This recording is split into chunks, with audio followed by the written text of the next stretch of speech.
A vulture lands on an unconscious boy. It thought the boy was dead. It actually got the boy's mouth. Unexpectedly, the boy suddenly woke up from the pain. He threw it off the cliff with one hand. He held himself up with the pain and looked. He fell in the middle of the cliff, a raised stone wall. He couldn't get up and couldn't get down. He called out to his father, but after waiting for a long time did not get a response. He had no choice but to try to climb down. Suddenly his feet slipped and he almost fell. Fortunately, he clasped the gap in the stone wall in time, although he did not fall. But he could only keep hanging on the cliff like this. At that moment, the sky suddenly lightning and thunder. In a short time, it started to rain heavily. Under the rush of rain, Kota was about to hold on. Good, at this time the cliff has been flooded with water. He knew this was his only hope, so he gathered all his courage. With a push of both hands, he jumped straight down. Soon after, the rainstorm finally stopped, and he miraculously survived. But the pain in his feet made it impossible for him to walk. Tired and hungry, Kota crawled to the edge of a mud pit, drinking heavily from the mud and water to replenish his strength. Then he used a tree branch to fix his injured foot. When he limped to the top of the hill, he found that his father and the clan had left long ago. Only the tombstone his father had built for himself was left behind. He knew his father must think he was dead. He would never come back for him again. Grief-stricken,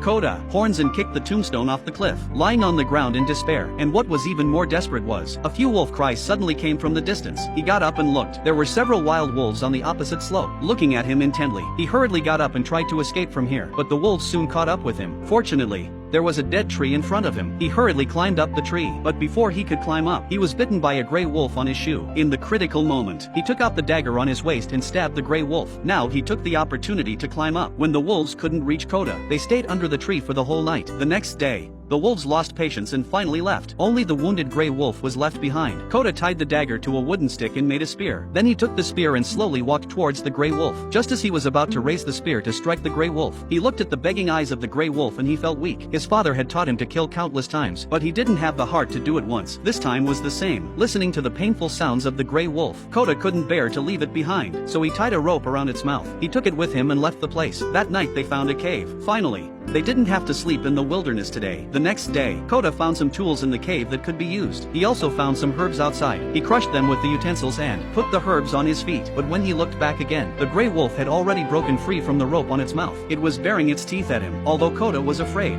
he still carefully gave it water to drink.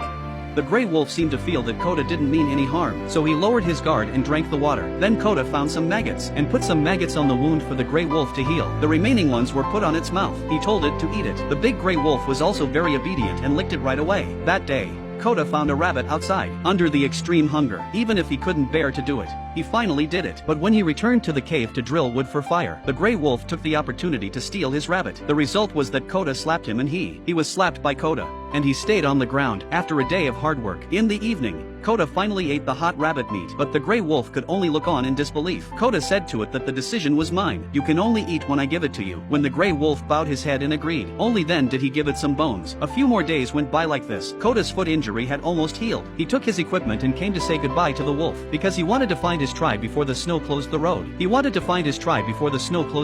To his surprise, the wolf pulled his scarf and wouldn't let him go. Finally, it took a lot of effort to pull him over. He walked ahead. The wolf was following behind him. He yelled at it to go back. The wolf just lay down on the ground and didn't move. He threw a wooden stick at it and chased it away. The wolf will give him the stick back. Kodak had no choice but to let it follow him. He named the wolf Alpha, and so the world's first wolf dog was born. One day, while crossing a grassland, Alpha suddenly stopped and stared straight ahead, as if he had found something.